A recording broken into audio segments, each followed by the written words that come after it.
Hi friends, hope you are doing well. I'm Dr. Ganguly. Welcome to my channel.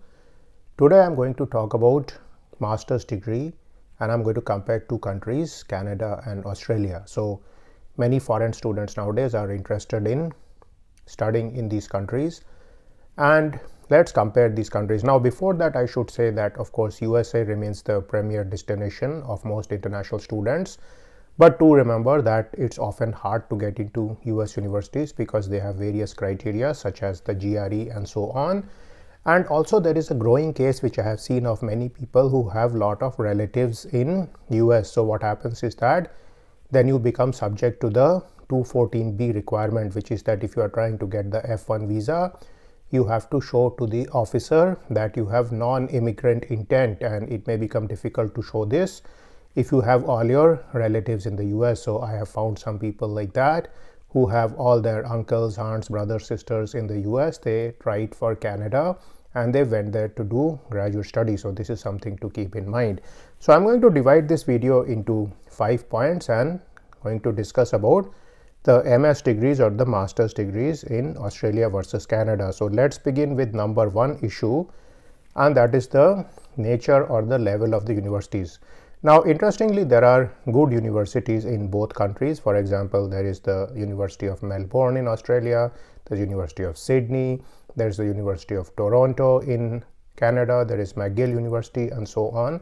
So you will find that there are a lot of universities in each country which have top level researchers, which have excellent departments from where a lot of people publish papers and so on. So if you are somebody who is interested in seeing the research levels of these universities, you can always go into Google and search that. And also you can go to the different universities, the department web pages, and look at the professors, and you will find some of the publications which are coming out from these departments. You can also go to Google Scholar and find out the papers being published from this country and look at which are the universities which are publishing the papers. Now let's get into the slightly darker side of the education system in these countries, which is that there are many universities which have come up or which have been there for a long time, which are not so much of good quality. So essentially these are universities which are of humdrum quality, and what happens is that they primarily focus on giving mundane bachelor's degree to people. But what happened is that a lot of foreign students started applying for master's degree. Remember, it's not normal for people to do master's degree if they are native to their country. So for example, if somebody is living in Canada or Australia, it's very normal to do the bachelor's degree and get on with their job and their life and so on. So what happens is that most of the applicants for master's degree program are foreign students. So many of these universities give out relatively basic degrees. They may spend a lot of time in remedial education, in teaching you English, in teaching you math and so on, and they may pack together a few courses and give you a degree. But what happens is that at the end of the degree, you may not be very employable. In fact, your situation may be worse than if you had done a master's degree in your home country. So do a lot of research before you sign on to any university. Do remember that you can go to places such as LinkedIn, you can type the name of the university and see where the graduates of the university are working in. So this is something which is very good tool to figure out whether the university is producing people who are actually getting jobs or not. Now, the second thing I'm going to look at is the jobs options. Now, of course, what happens is that the US is very close to Canada, so there are a large number of US companies which also have offices in Canada. For example, if we look at the cities such as Seattle and Vancouver, Seattle being in US, Vancouver being in Canada, they are very close, and therefore what happens is that many top companies such as Microsoft are located both in Seattle and Vancouver. So you can often take advantage of the S&P 500 or the top 500 companies in the US system, as they will be present in Canada. Many of the Canadian cities are very close to the US cities. So for example, in the Northeast, if you are living in Boston or New York, these places are pretty close to Montreal and so on. So that's something which is both good and bad, because there are certain cases where if there is a downturn in the US, that also impacts Canada. And so if there are a lot of layoffs going on in the US, you will see the same thing is happening in Canada and so on. Also, in many cases, the salaries in Canada may be somewhat lower than in the US, but the expenses in Canada are also very high. Now, one advantage of being in Canada is that you may be able to get jobs in US companies relatively easily because you are pretty nearby, you are in similar time zones, and you can easily be interviewed also. They may, in fact, call you for interview, especially if you are living in the Canadian cities which are close to the border, and also you are applying to companies which are relatively close to the border. So that's something good about the Canadian system. Now let's look at some of the advantages of the Australian system. Now, one of the advantages is that there are many homegrown companies in Australia. Many companies have come up. There are many startups. There is a localized system there. For example, banking companies, insurance companies, companies dealing with travel, mining, agriculture, trade, and so on. And all these companies have a plethora of job opportunities which are somewhat delinked from the US system. They may in fact be more linked to the Asian economic situation and the economic situation in India, China, and the ASEAN region. So there is a lot of trade between Australia and China, for example.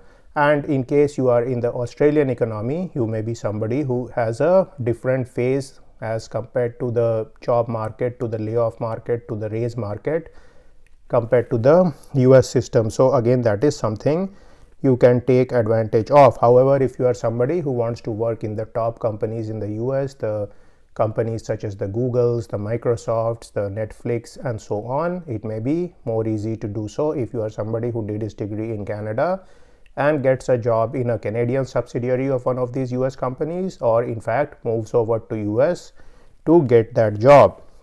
Now, the third aspect which is often talked about is weather, and of course I will not go into too much detail about that. Everybody knows that Canada is very cold, and we are talking of very cold temperature, that is negative in the Fahrenheit scales and so on. So you are going to get a lot of cold weather in Canada. So somebody is used to cold weather, that's fine. Now, if you happen to be somebody who gets depressed in the cold weather, who likes to wander around in the sun, then US is of course advantageous because US has a lot of hot places, and Australia is also much better because Australia has a diversity of climate and most of the climate is quite good. So that is something to keep in mind. Now, the fourth issue is to do with distance, and this depends about how far you are from Canada or Australia. Now, if you are somebody in Europe, then Canada is close to you. If you are in US, Canada is very close to you.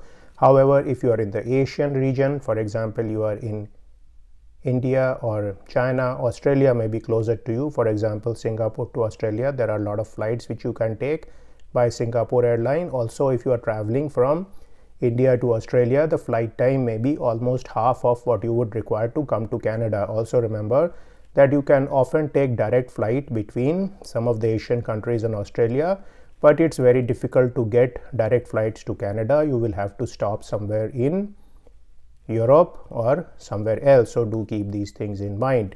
Certainly some of the countries may be closer to Canada, closer to Australia. These things do not seem important in the initial stage, but do take my word for it that when you are a student during the Christmas breaks and during the summer vacations, it's something which you want to do is fly back to your home. And then what happens is that the proximity also goes side by side with the price of the ticket in many cases. So that's something you should keep in mind for later usage. Now, the fifth point has to do with multiculturalism aspect, and of course I didn't mention the fact, but Canada has a large French speaking system. So the Quebec province is essentially French speaking, and so if you are somebody who does not know French, or at least French well, then this state is not something which you can easily enter into. So that's something to keep in mind. However, if you are from the francophone part of the world, remember there are a lot of countries where French is spoken as a language. For example, in Africa, you may be in Senegal, Congo, Cameroon, and any of these countries, then it may be easier for you to go to the French speaking part of Canada. Do remember that in the Canadian system, they give some importance to having multilingualism. So if you are somebody who knows both English and French, it is considered an asset in the Canadian education system, in the Canadian PR system, and so on. So as far as Australia is concerned, English should be sufficient for most of your problems. Now, one of the things which has been unfortunately happening lately in Canada is that there is a lot of friction among the various immigrant communities. So that has been happening because of the politics of the home country plays back into the diaspora. So if you are from the Indian diaspora, you may find that unfortunately when you go to foreign countries, the diaspora breaks apart into religious lines and so on, and sometimes there are negative feelings among the people in these communities, though it's not their problem. Whatever issues have happened with their ancestors, but these people tend to carry on some of these grudges into the countries they have gone to. So do keep some of these things in mind. There are political issues involved and so on. So of course, if you stay out of these situations, if you are a secular person with modern values, you are not going to have any problem. But in that case also, I would say Australia is much less impacted by some of these diasporic fissiparous tendencies which you can often see in Canada. So this was my take about the Canada versus Australia debate for the master's degree. Similar thought would also apply for the PhD degree, but for that I will make a separate video because research issues are somewhat different than studying for a master's degree. So I'll end my video now and I will see you in a video sometime soon. See you then.